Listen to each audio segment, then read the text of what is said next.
Dave Anderson here with the Fisherman magazine. It's August 28th. These are your headlines.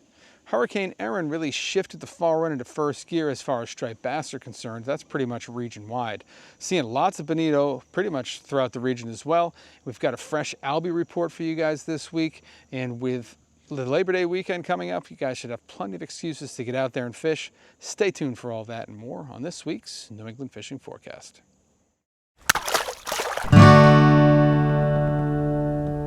The ultimate fishing authority in the Northeast, the Fisherman magazine.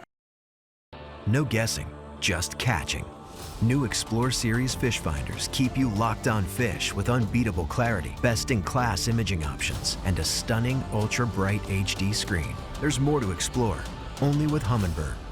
Before we begin, we've got a few news items for you guys. First thing, I just want to cover a couple of regulation changes. In Massachusetts, we're going to see the closure of the sea bass season as of September 1st, which is one of those regulations that kind of bugs me. Just because the sea bass fishing is so good in September, and we shut it down for the rest of the year in Massachusetts, which is kind of a bummer. Also in Massachusetts, they're kind of the pioneers of regulating bonito and false albacore, and I just want to remind you guys that there is a new regulation in place for this season. It's an aggregate limit, so it's 5 fish. It can be a combination of false albacore and bonito, or it can be 5 of one or 5 of the other, but you can't have 5 of both. Minimum size is 17 and a half inches, and I just wanted to make sure you guys were aware of that as things start to fire up in the funny fish department. Moving over into Rhode Island, we're seeing the bag limit on black sea bass increase from 2 fish to 3 fish with a 16 and a half inch bag limit. And then over in Rhode Island, we're seeing the closure of summer tog, and it will not reopen again until October 10th. Another little bit of a bummer just because September offers such great tog fishing, but the hysteria that surrounds that Connecticut fall tog opener is second to really nothing else in New England, so it's kind of a good trade-off. So I just wanted to make sure you guys were aware of that. Next, let's check in with Jenny Ackerman. Here's her latest installment of Open Boat. Stay tuned for this week's latest open boat adventure with Jenny Ackerman. From tackling new lures, hooking into the catch of the day, or learning something new about a species. Tune in every Sunday at 6 p.m. for Jenny's latest open boat episode. Remember to like, comment, and subscribe, and most importantly, catch 'em up. And while we're on the subject of Jenny, I just wanted to also highlight a little bit of a somber note here. And I want to highlight this even though it's all the way down in New Jersey, because it's sort of in the surf casting community, and I feel like surf fishermen are connected no matter where we're from. And especially now with social media, I mean, everybody's so deeply connected. And I just want to pass along the news that Tom Hansen, the sort of the patriarch of Grumpy's Bait and Tackle down there in Seaside Park, New Jersey, also known as Grumpy, he's the man behind the name. He passed away Tuesday night. A lot of heavy hearts down there in Jersey, so I just wanted to pass along my condolences to all the guys at the shop, to Jenny, who was who considered Grumpy to be family, and to all of the other fishermen down there who are walking around with heavy hearts today. It's definitely a sad day in the fishing community, but it's also sort of indicative of the kind of guy he was, that his passing has made ripples throughout the entire striper fishing community, and so I just wanted to make sure to acknowledge that today. Next up, we have the giveaway, which concludes today, and it was a difficult task picking the winner from all these great photos that I got, but I did have to pick one, and I chose one here, and it's Patrick Gauthier. I hope I'm saying that right. If I'm not, I apologize, Patrick, but congratulations to you for winning these awesome Super Strike custom painted lures that were made in memory of a friend of mine who passed earlier this year, Don Robertson, great fisherman, even greater guy. And so I wanted to also wanted to show you guys a bunch of the photos that I that I got, you know, and just to show you how difficult this choice was to make. But Patrick is the winner, and I love his photo. I love the lighting in that photo. I love the size of the fish. I love that it's a kayak shot, and I just sort of love the moment that it captures. So thanks to everybody who submitted photos. Huge thanks to Steve Musso from Super Strike Lures for putting this together for us. And we're going to start a new one right now. I don't have a prize package picked out just yet. This one's going to wrap up all the way out there on December 3rd. I was going to wrap it up on the last week of November, but then I realized that was going to crash into Thanksgiving, and it just made more sense to push it one more week. So December 3rd is the deadline to get these photos in. Send them in, and we'll see who wins. Introducing the Yak Attack Sandrig Surf Cart, the ultimate beach hauler for serious anglers. Glide effortlessly over soft sand with wide balloon wheels and lightweight, corrosion-resistant construction that's completely customizable with options. Whether it's rods, coolers, or tackle, haul it all with ease. Built by Surf Fisherman and engineered by Yak Attack. Moving over into the reports now, and starting things off up in Maine. As I sort of highlighted earlier on here, the passage of Hurricane Erin really did exactly what we needed it to do. We had a lot of big surf coming in, whether we were down in Rhode Island or all the way up here in Maine. And what that does is we had, especially down in the southern parts of New England, we had stratified water. So we had really warm surface temperatures, and then we had layers of cooler water as it got deeper and deeper. Well, when you get all these waves working, it mixes all that water together. It lowers the median water temp, and it tends to have an effect of sort of kicking things into gear. So I really feel like this storm shifted the fall run into first gear. So what that means up in Maine is that a lot of these fish are now starting to become more mobile. So the reports I've been hearing talk about guys finding a good pile of fish and then not being able to find them again the next day, which has not been the case for most of the summer. So these fish are starting to move around a little bit more. I'm not saying that they're starting to migrate, but they've been sort of inspired to to do a little bit more moving around. So there's a lot of nice fish to be had. Some of the most reliable fishing has been in the rivers, but those fish are on the smaller side. And then out front, we've been seeing fish up into the mid to high 40-inch class. And that extends down through New Hampshire and into the North Shore of Massachusetts. One of the places in Massachusetts that I've been hearing a lot of reports from is Cape Ann and the Annisquam River specifically. There's a lot of peanut bunker inside the Annisquam, which is firing up a really good striped bass bite. These fish are generally in the 25 to 35-inch range. So we're not talking about big fish or giant fish, but we're talking about fun fishing. We're talking about good numbers. Out front off of Cape Ann, we're seeing a lot of mackerel around, which is fueling some fishing for better sized fish, some fish up into the low to mid 40-inch class. And by all accounts, it's been pretty solid up there from the surf and from the boat. Boston Harbor weathered the storm quite well. Didn't get all of that, inshore, just giant waves and things like that. So water stayed cleaner there. The striper fishing kind of weathered the storm quite well, and there's still a lot of those nice bluefish in the area. Talking to some of the head boats that generally head offshore, they've been staying inshore all week, so they've mostly been targeting striped bass. We don't have any tuna, shark, pollock, or any of those ground fish species. I don't have any reports for any of that this week. I'm sure those guys will have more to talk about next week. Getting down along the Scituate, Plymouth area, the surf fishermen were doing very well in that area for the last couple of weeks.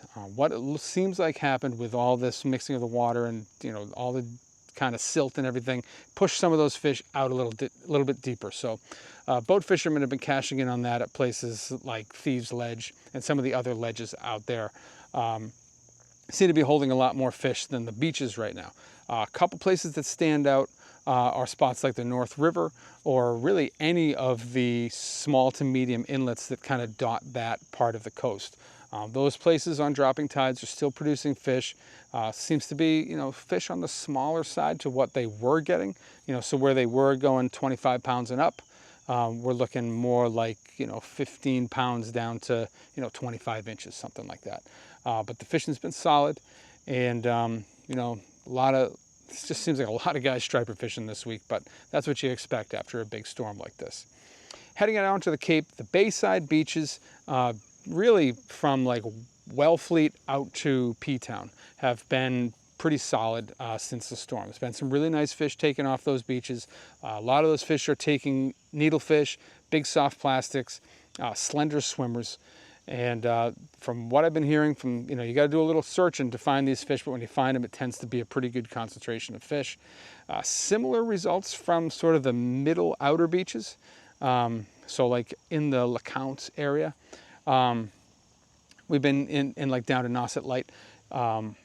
Similar results, guys that don't mind hunting for the fish are finding some solid sized fish, and a lot of the same lures are getting it done.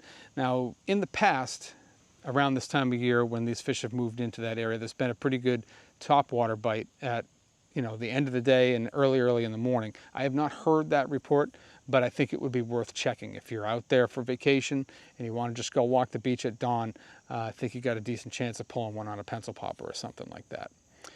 Heading down into the Monomoy area, this is one of the places where I've been hearing from guys that have started to hunt for albies. All the guys that I've talked to that have fished that area have found so far are striped bass and lots of bonito. The striper fishing seems to have kicked back into gear. Things weren't necessarily slow. They were just slower than they were back in July.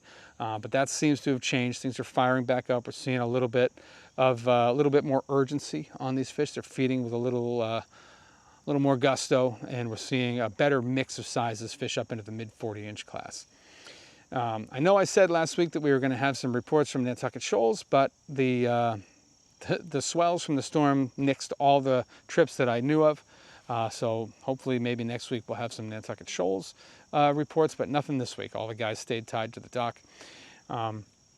Inside Nantucket Sound, haven't been hearing a lot of fluke fishing going on there. Most of the guys that I've talked to that are fishing that area are hunting for false albacore, and they're all catching bonito and no albies. Been a few small stripers around some of the inlets, but I did get a fresh albie report just today. A movement of fish came in off of Oak Bluffs out at the vineyard, and preliminary reports sounds like a push of fish. So let's all cross our fingers and hope that that ends up being the case. But there is movement finally on the albie meter here, and I think albie fever is about to spread.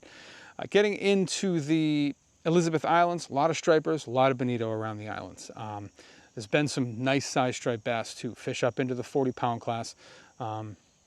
Most of those bigger fish that I have heard of have been caught either trolling the tube and worm or going around flicking eels after dark.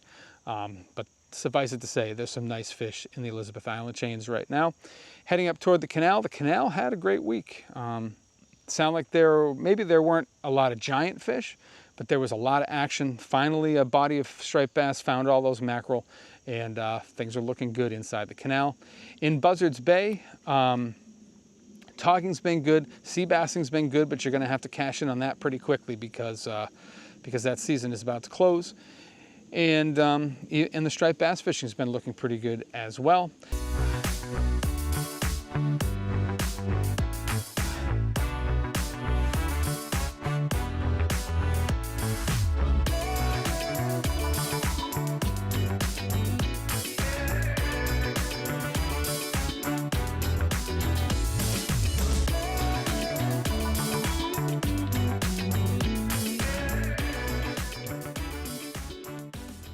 Crossing over into Rhode Island, we have tons of bonito in the Rhode Island area. Pretty much all of Rhode Island has a lot of bonito right now, and there's a lot of guys out there cashing in. The funny thing is it feels like Rhode Island fishermen just have selective memory. Like they feel like we should already be in the albies, and there's only been a few years that I can think of where we had albies in Rhode Island in any kind of numbers before August 30th, and those years are distant and they're few. Typically, the albies show up in Rhode Island somewhere between like September 4th and September 10th. So don't get discouraged just yet. We got plenty of time for the albies to show up. And in the meantime, the bonito bite has been good. Seen a lot of nice sized fish now, fish into the 4 or 5 pound class, even stretching up into 6 pound class. And I do. I feel like after last year's lean year, we're going to see a big push of albies. So let's all hope that that happens. At the same time, we have seen sort of a resurgence of striped bass along the eastern half of the state. Things kind of went into a drought there for about 2 weeks. Everything was really good. Then they all cleared out, and now a new body of fish is in. These are all solid fish, 30 to 40 something inches. And they're being caught using a variety of methods. I've seen a lot of surf guys hooking some really nice fish, a lot of straightened hooks this week. That's a good thing. We're seeing that first wave of fall fish coming in to feed, and I'm excited for it. At the same time, seeing a lot of guys cashing in on tog. We're seeing a lot of scup being caught. Seeing some nice fluke being caught around Aquidneck Island, heading out toward Beavertail, and then all throughout the Point Judith area. There's been some sporadic catches of some really nice sized fluke. And then heading out to Block Island, there's been a ton of bonito out at Block. There's been a ton of striped bass out at Block Island. So, if you're making the ride over, you got at least 2 species to chase out there. It sounds like the water's been kind of dingy and kind of full of debris still from the storm. So a lot of bottom fishermen are coming up with, just a lot of crap on their line. But hopefully over these next few days, that'll clear out, and things will fire up for the weekend. And then along the South County beaches, a lot of nice striped bass caught during and just after the storm. Whether you're fishing the breachways, whether you're fishing the points, or even off just the straight sand beaches, there's been a lot of striped bass along that stretch, and I'm expecting to see that continue as we've got plenty more dark nights before that moon starts to really shine on the water here, and things might change a little bit. So these next 3, 4, 5 days should be very good along South County. Boat guys, we've been hearing about some guys pulling some nice fluke out of like 40 feet of water. I've seen some triggerfish, including some really nice sized triggerfish coming out of there. And just by and large, the fishery all along that South County area has been very good. And now let's check in with our Rhode Island field correspondents. Thanks, Dave. Hey guys, quick report from the East Bay here, a little bit of Mount Hope Bay. Hey, things are still good for ground fishing in Mount Hope Bay.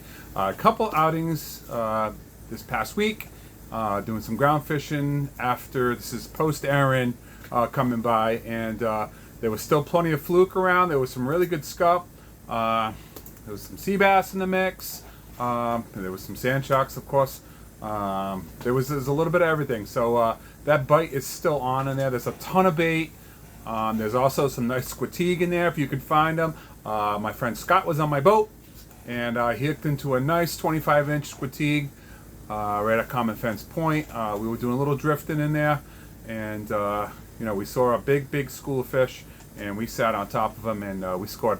Most of them were small, 16 inches or smaller, but we ended up with that one bigger fish inside of there for squetig. So look for them inside of Mount Hope Bay. I've always had good luck around August, September with squetig in there because of all the bait. There's a ton of bait everywhere in there. Haven't seen any pelagic fish or blues or stripers during the day in there.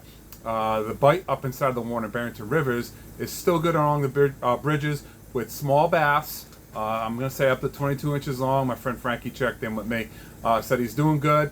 It's not as productive as he wanted it to be, but there's still a ton of bait in there. There's a ton of skipjacks and some really small fluke off the Barrington Bridge still. So those are options for you inside the East Bay. Moving up to this Connecticut, hey, there's a ton of bait up there too. There's just pretty much bait everywhere, and every morning when I go out there on my boat, the pokey boats are out there, and they're scooping up tons of bait. So we know that there's a lot of bait inside the bay.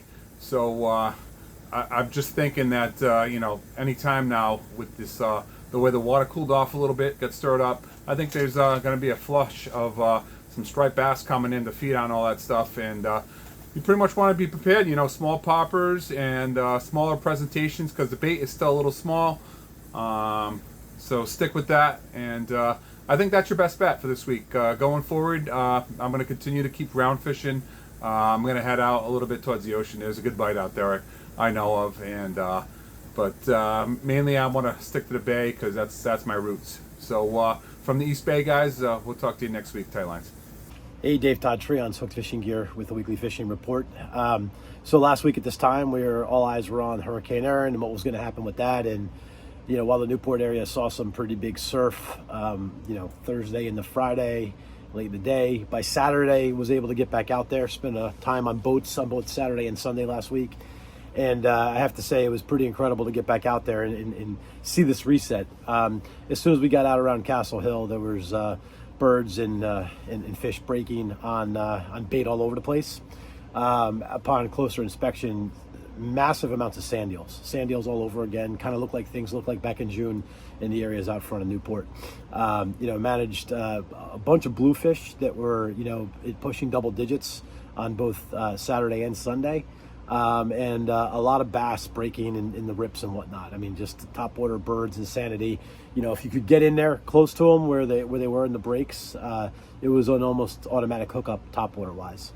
The other thing that I was able to find as I kind of travel a little bit further east on Sunday was bonito. Some pretty good feeds.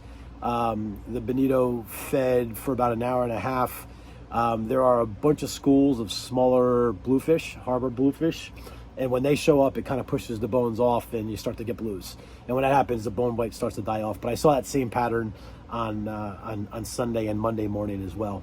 Earlier in the week, got a chance to get out in a kayak and fish some of those areas. And the cool thing is, before Hurricane Erin, I was out there for 10 days on a kayak. I could not find the stripers. They're back. You can mark them. They're in the regular spots.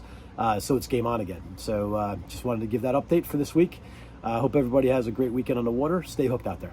What's up, Dave? What's going on, guys? Checking back in this week. Well, I'm doing a few things here this week. I'm doing mostly striped bass and largemouth right now, but the striped bass bite's been extremely good. This is the time of year where I like to throw big soft plastics and get those fish to eat. We're getting fish up to the 45-pound class range. It's been very good bite. Post storm, pushed all that good water in. These fish are chewing. So as you can see, I've been sitting here zip tying, but this has been getting beat up so bad. If you think you zip tied your baits enough, zip tie it another time. They don't care, especially at night. I've been super gluing them and everything else. So I got to make sure I got to put another 10 zip ties on it pretty much. But yeah, the bite's been very good. The big soft plastics. This is the time of year you can get away with it. You have a array of forage in our bays and in our rivers and everything else, because the fall run, believe it or not, guys, is on the doorstep already. I know it's been going so fast I can't even catch up. But yeah, this is the time of year to throw that style bait. I love this straight tail style bait because it matches a few things. It matches squid, matches sea herring, and it just has a slender profile, and you can get away with the eel style bait too, But yeah, the soft plastic bite's been very good. And the bucktail, always have a bucktail on you because you can do a lot with it. See, you can make this into a different profile. You can put an otter on it, pork rind strip, fat cow strip. You can really, really go to work with your bucktail. This is your utility knife of your tackle box. So, yeah, that's pretty much been what's going on with me, Dave, as far as the striped bass fishing goes. I've been bouncing forth between largemouth fishing, freshwater. It's been very good. The largemouth fishing has been just, I don't even sleep anymore. They won't let me sleep. It's been so good. I don't even want to leave them either, so I have to do both. But yeah, as far as the tuna bite goes, I will check in next week with you because it's getting to be giant season, and I love giant fishing. So I'll have a report for you next week on that, and I'll talk to you guys later. Peace. Hi, Dave. Coral here from Sara Charters with another Rhode Island fishing report. I haven't made a report since pre-hurricane weather that we had, although we didn't get the hurricane, thank God. We definitely felt the remnants of it here in Rhode Island. And, if you went and checked out the beaches or the waves, they were really big. And that's like the biggest I've seen in a long time, but it was pretty cool to see. But after, you get weather like that and you have like a hard blow for a few days, it's a little... you never know what's going to happen after with the fishing. It can either make it really good or make it really bad. And so we were a little hesitant to go back out because we weren't sure what was going to happen. But we went back out a few days after the blow, still a good groundswell on, but things just were all, it was like totally different out there from the last time that we went out, and in a good way. There was tons of birds everywhere in front of, out in the reef, Ledge Road area, Castle Hill. I mean, it was just like, it felt like and it looked like the fall. Lots of bait, feeds going on, popping up in the morning and then kind of lasting for hours and then popping up later in the afternoon. It was really nice to see that this weather kind of shook it up in a good way. And prior to that blow that we had, the stripers were a little finicky. They were kind of hot and cold. They'd be there one day and then they wouldn't be there the next day. But ever since then, it's been really good. The striper fishing just totally turned on after that, which is really nice to see because, again, you never know what's going to happen when you get weather like that. It can either make or break the season. So happy to see that it did some good to the fishing grounds. And, still tons of bass just everywhere. I mean, feeding on small baits. I've seen pogies out there. I've seen the silver sides, the small stuff. So lots of stuff going on, lots of opportunity for people to get out there and run into a feed. Lots of bones in the mix, and hopefully maybe some albies will show up soon. I know we didn't have a great season for them last year. It was almost non-existent, but this year I'm feeling like it might be pretty good. So hopefully we see that some hardtail action soon. And it's been really cool out there. It feels like the fall. It's like the fall run came early or something. But other than that, the sea bass bite has been consistent. A few keepers here and there. We haven't really done a whole lot of sea bass fishing just because we have to travel really far just to even get on a good bite. But you can still pluck some here and there off the reef, fishing in about 30 to 80 feet. The tog I haven't tried too much of, but once in a while I'll bring crabs and drop a few while we're sea bass fishing. I did catch my first keeper the other day. I let it go though. I'm not ready to start taking those yet. We hit those too hard in the fall anyway, so I'm gonna wait till at least September to really start targeting those. But that's happening. Again, the stripers of course are just really they're everywhere. It's almost impossible to miss some days. Casting plugs, casting small profile baits, trolling a tube and worm, umbrella rigs. You can kind of pick and choose what you want to throw at them, and they haven't been that picky. Especially using eels, of course, lots of big ones.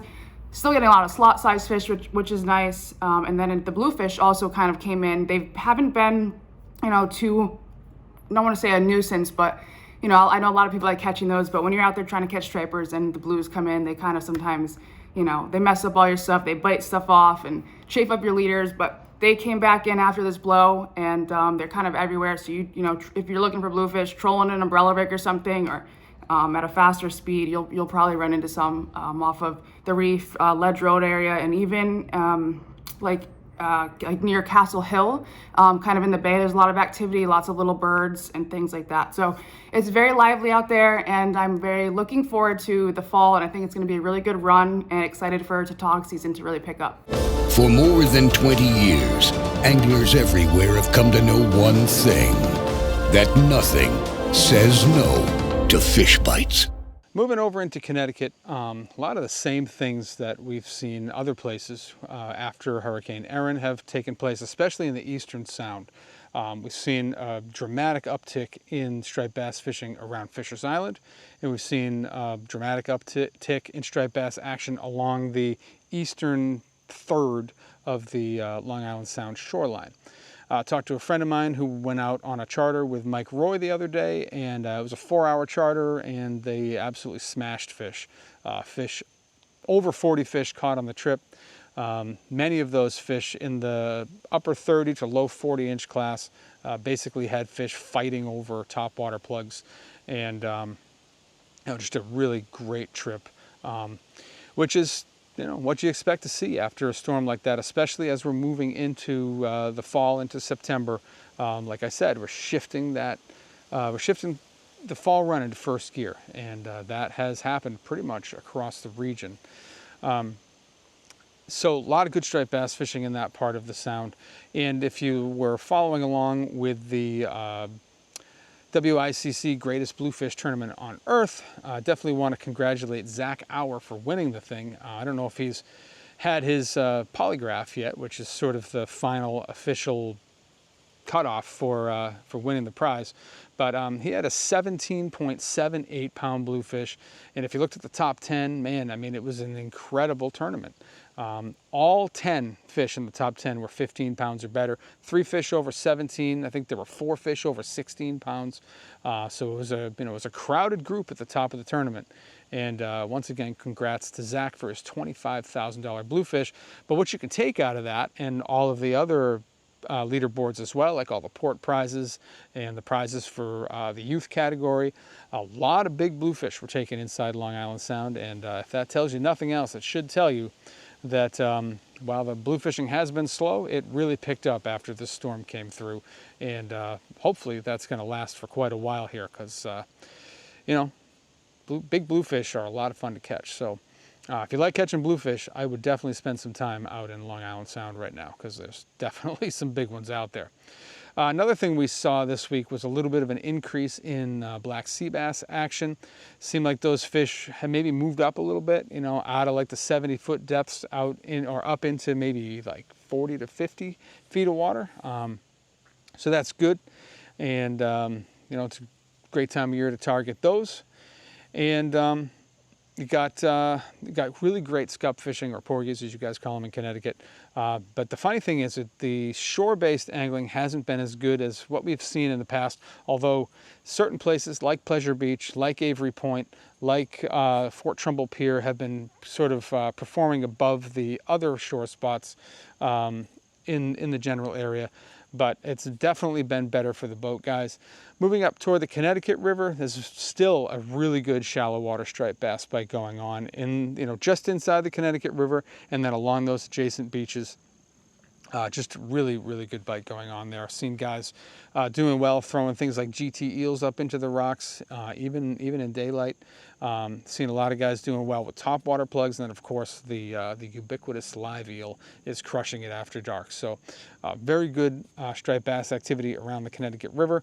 Also, places like Long Sand Shoal are likely to be putting out some really nice fluke right now. I've been hearing good fluke reports from the area, but no one's talking about exactly where. That would be the first place that I would check. So Long Sand Shoal or any of those sandy patches that you find along some of the reefs are likely to hold some of these bigger fish.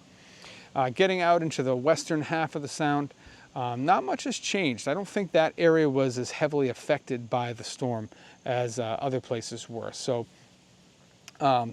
there's still been good sea bass fishing out on the ends of the reefs out there. Still been a wide mix of sizes as far as striped bass goes, and still plenty of bluefish in that area as well, and a wide mix of sizes of bluefish also, which is exciting.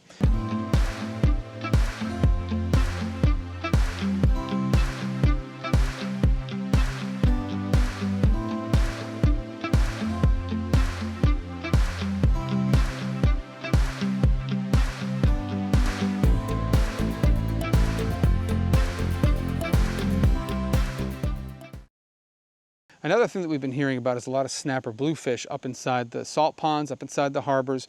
And that's also going to set up sort of an ambush point for fluke and striped bass to a lesser degree. Outside of these inlets, when these snapper bluefish start moving out, you're going to start seeing that fluke activity really starting to ramp up, which is a great little thing that not everybody takes advantage of, but it's very effective. Heading further west from there, I haven't heard a ton, but we're going to check in with Max in a minute. So let's hear it now from our Connecticut field correspondents. Hey everybody, for this week's fishing report, striping fishing has been very good. We are now almost into September. This is the very beginning of the fall run. We're seeing some very, very micro-size bunker, juvenile menhaden around, and they have some topwater striped bass action in on them, as well as the first bonita of the season. So there are some bones coming around, hopefully soon to be followed by some albies. Striper fishing has been very good with big fish and small fish mixed in. So we're off to a good start. Also a few bluefish kicking around this week too. Seems like the sharks are starting to thin out, which is a step in the right direction after that storm passed through last week. It seemed like it pushed some of those sharks out. So September is a great time. Probably the best fishing of the year is going to be September through mid-October. So we have some openings. If you're interested, I highly recommend booking a trip for stripers, bluefish, false albacore, and bonita. What's up, everyone? Matt here from Black Outfitters in Westbrook with this week's fishing report. We're in a bit of a transition time right now. You can all probably feel the nights are getting cooler. Some of those freakish trees are starting to turn early, which is always kind of a sign that we are leaving those hazy, hot, and humid days of summer behind slowly, and starting to transition into nights where it's hitting like 55, 56 degrees. And the fish feel that too. So you're going to definitely start to see some increased feeding activity around bait balls. I'm seeing a lot more peanut bunker. We'll see bay anchovies and silver sides locally as well. Maybe some sand eels and things out a little further away from the shore. But right now, locally, a lot of guys are reporting the post-storm bass bite has been excellent. There's been a lot of fish, a lot of good fish. I'm hearing a couple guys say the sharks thinned out a little bit, which is great. Other than that, we're talking about some blues here and there. Some snappers are around, which is great. We're selling a lot of snapper poppers and little medals for those guys at the shop here. In the fall, I like to downsize everything. You know, I'm going to 5-inch soft plastics, 5-inch top waters, 5-inch plugs, you know, like an SP Minnow or a Swarter, something along those lines, that I'm going to be able to get a whole bunch of fish on. Not necessarily go trophy hunting, but you know, there are absolutely still some giants available as we kind of nose into September here on the striped bass side of things. Fluke still pretty consistent like it's been all year. Normally we get a little uptick in the ground fishing, sea bass and fluke and porgy this time of year. So hopefully that manifests itself. Definitely, if you're marking bait balls around sand bottom, it's a great place to go for some fluke this time of year. Try to match whatever the bait is. I know there's been some really micro squid out there as well along the bottom, so consider that when you're choosing which color to go with on your fluke rig. And be prepared to kind of shrink down. I always try to shrink my drift to like the size of a basketball court or a football field, something like that, rather than doing, you know, half-mile drifts and then having to reset and taking forever. So hardtails, we have our eyes open. There's definitely been some bonito kicking around the sound. They're really fun. They're great eats. You're going to throw epoxies, small soft plastics, little wooden, you know, top water plugs, things like that. I always go single hooks with those guys. It's just easier. And they're great eats, whether you're going to do sashimi or you're going to do something else with them. Albies are not here yet. It's still pretty early for us in the sound. We're usually 2-3 weeks out on those guys, but we certainly love hearing the rumors of guys spotting them out on the Cape and the islands and things like that, because that means they'll be knocking on our door soon. So yeah, these next 2 months are my favorite months. September, October, hands down favorite months to fish on the sound. There's so much to do. We have an absolute glut of species to chase after. So you know, get those rods tuned up. There's still a lot of really good fishing ahead of us.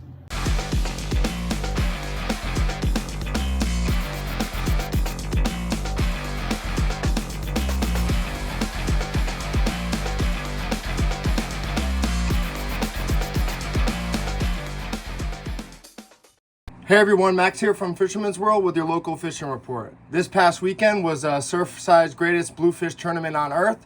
We weighed in a bunch of fish, I would say ranging in from 8 all the way up to almost 15 pounds. So there is a lot of bluefish action going on in the western and in the eastern sound. A lot of the big bluefish definitely came from the eastern sound.